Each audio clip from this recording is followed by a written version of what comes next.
In the early days of BI, with tools like Cognos and SAP Business Objects, semantic models played a really instrumental role, both in terms of governance, but also in terms of ensuring that metrics were consistently defined and applied across an organization's dashboards. The downside was that model wasn't very flexible.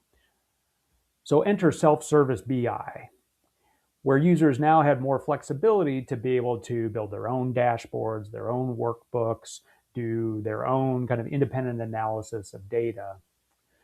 But with that, some of that governance was lost, and there became, a greater sprawl, right? Metrics were inconsistent, results were inconsistent, and generally users weren't sure which version of a report that they should trust. We can see an example of that here. If I have two dashboards, one built by Bill and one built by John, some things they have in common, and they're doing, even though they're working independently, they're using the same calculations and getting the same results. Looking at this net sales example here, we can see a set of numbers in Bill's report. And then if we go and we look at John's dashboard, we see the exact same numbers. So they're doing things consistently. But in other cases, like when we look at an average customer discount, we see John is doing one calculation, and if we flip back to Bill's, we see a very different set of results. And now we're not sure which one should we trust, which one is actually correct. And lastly, because they're working independently, they may have their own metrics that they're developing and using in their own workbooks, but aren't necessarily getting shared with others. Like this one of, determining who's a high value customer, and in this workbook, a set of customer churn counts. And neither of these is really available to the other because it's only within their individual workbooks. So how can MetaKarta's Semantic Hub help with this problem?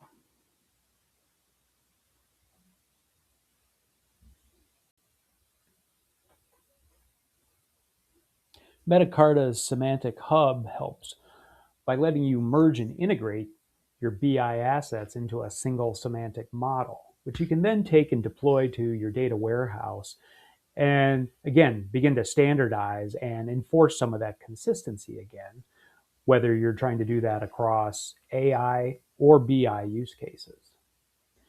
So the way we start is by taking advantage of the BI assets that we have. Bill and John have done a lot of work. There's probably valuable information in there. So let's start by importing those workbooks and using that to bootstrap our model, which you can see over here. On the right-hand side, we can see that we've aggregated the data objects from those two different reports. And as we expand through here, you can see that it includes all the dimensions, facts, metrics, joins, etc. In working with this, we have a full-fledged data modeling tool. So I can open this in the main window here and see a diagram that shows how this all fits together. All of the individual tables and fields along with their joins and roles across these. You can also see this in a script form. What MetaKarta has done is created an open source YAML-based semantic hub language that really underpins everything that I'm showing you here.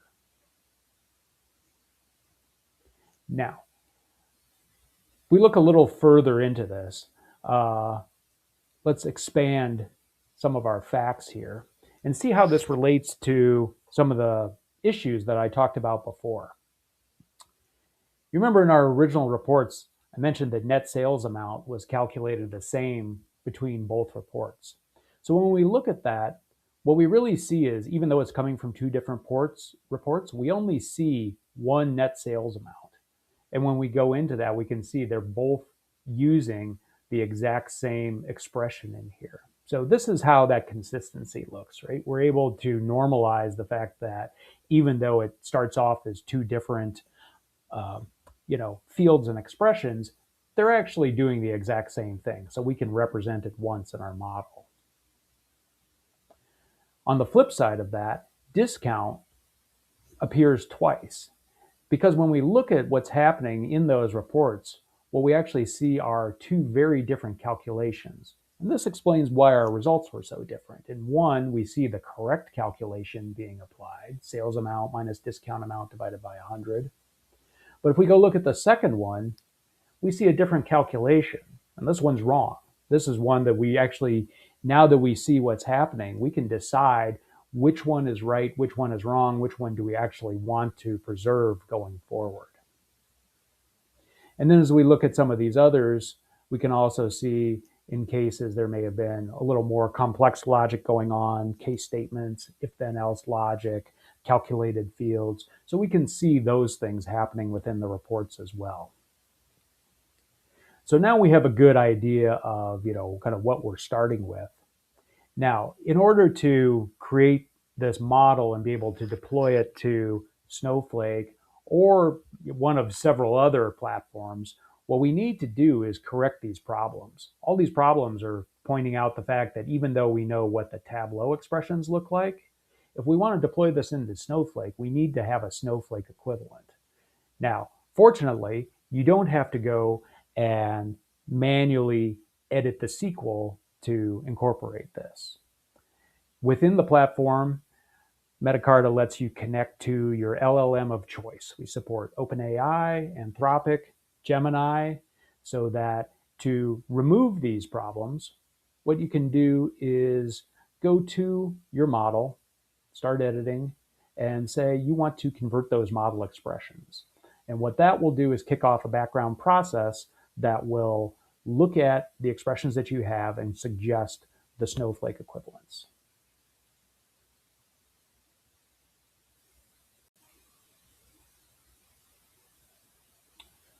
Once that conversion is complete, we can look at the changes it's made to our model. So if I go back to net sales amount, what I can see now is that there's a Snowflake version of the expression that wasn't there before. And if I go into this, now I can see both the original Tableau imported expression as well as the one that was generated by the LLM. And that's been done for all of those expressions that we saw earlier.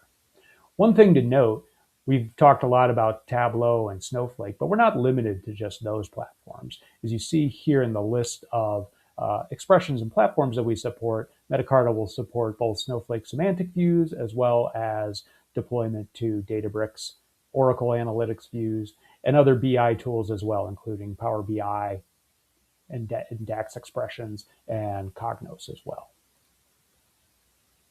So we see that net sales amount has been corrected. Discount, we have the correct version of that as well. We'll do a little bit of modification here to make sure that the correct default aggregations are in place for both discount and for net sales amount. I removed the discount one, the incorrect one, so that was, I just went and took that out of the model completely.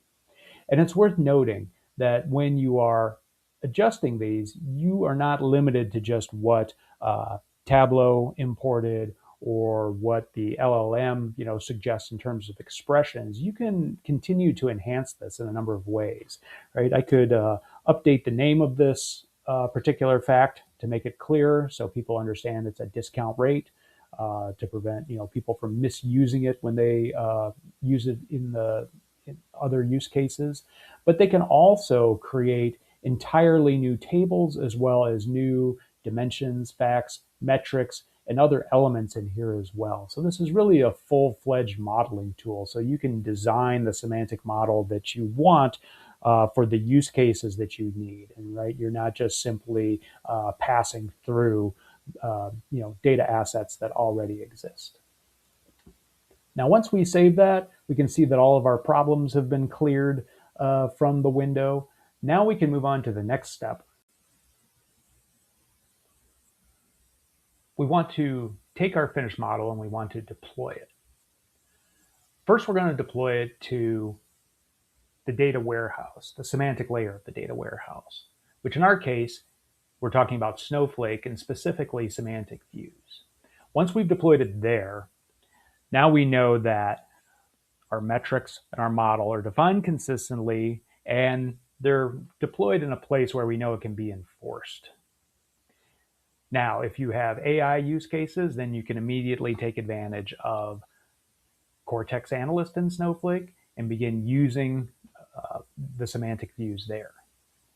So we have a choice. We can either deploy it straight through. We tell we tell MetaKarta exactly which database and which schemas we want to deploy to, and in one click we can publish this to Snowflake.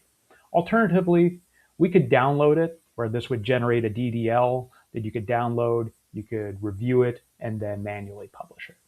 We're going to go ahead and deploy it straight through, and we can see that running up here in the top, and that is already done, successfully completed. As an added step, we could also deploy this to our BI layer so that we have a consistency between both our data warehouse and our BI tools, whether that's Tableau or Azure Power BI. Again, we can deploy to Tableau straight through, which we'll go ahead and do, or we could download this as a TDS file that we could open in something like Tableau Desktop and review first. Now that that's done, let's go take a look at our results.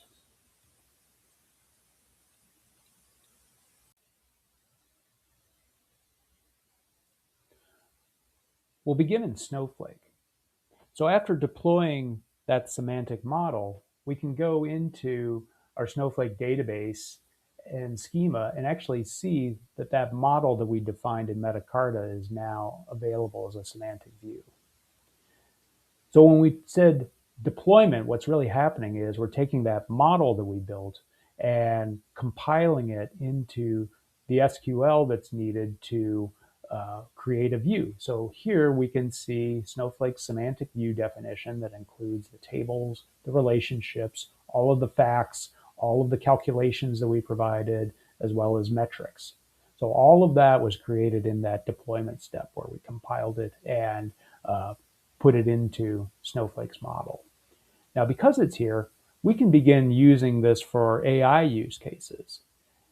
Cortex Analyst is Snowflake's embedded AI capabilities. So now that we have that semantic view, we can begin with simply explaining the data set, where Cortex will give us a natural language explanation of what that data set contains and how it can be used. It will also suggest some questions that can be asked.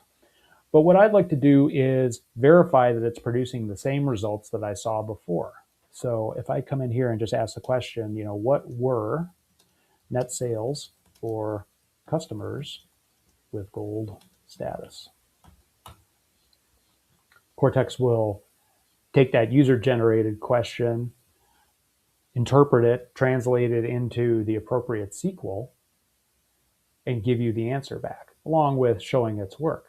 And when I look at this, memory serves me correct, that's the exact same number that we saw in both of our original Tableau reports. So 15481, that gives me great confidence that now I'm using the correct calculations and I'm getting consistent results with what I know was working before.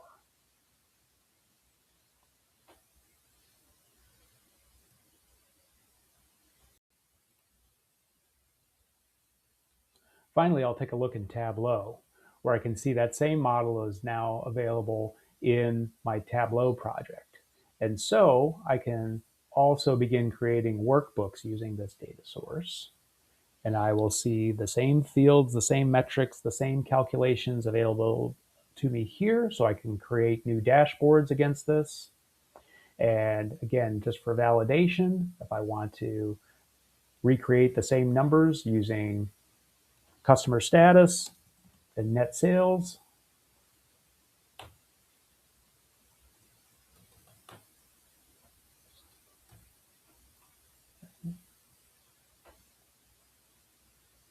then I can see again getting that same 15481 for my gold customers. So now what I've done throughout this demo is I've started with two disconnected dashboards, been able to merge and integrate those together into a single semantic model. I've been able to deploy that into a Snowflake semantic view where we can enforce those metrics and ensure that they're consistently applied, whether I want to query that data in Snowflake, use AI through Cortex Analyst, or go build new dashboards in Tableau.